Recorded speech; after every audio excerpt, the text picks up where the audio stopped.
শঙ্খধ্বনি কীভাবে করবেন?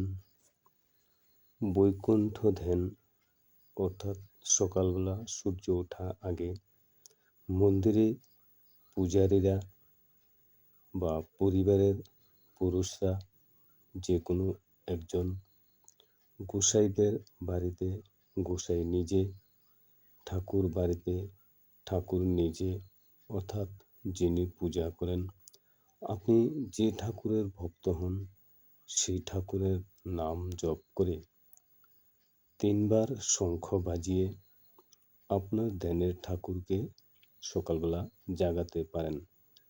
এতে সকালবেলা থেকেই সারাদিনের কাজকর্ম ভালোই হবে সকলের। প্রতি বৃহস্পতিবার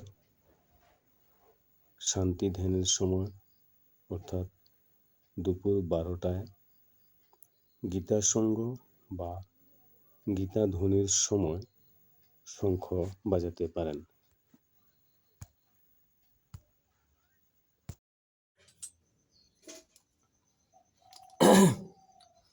হরে কৃষ্ণ কৃষ্ণ কৃষ্ণ হরে হরে, হরে রাম রাম রাম হরে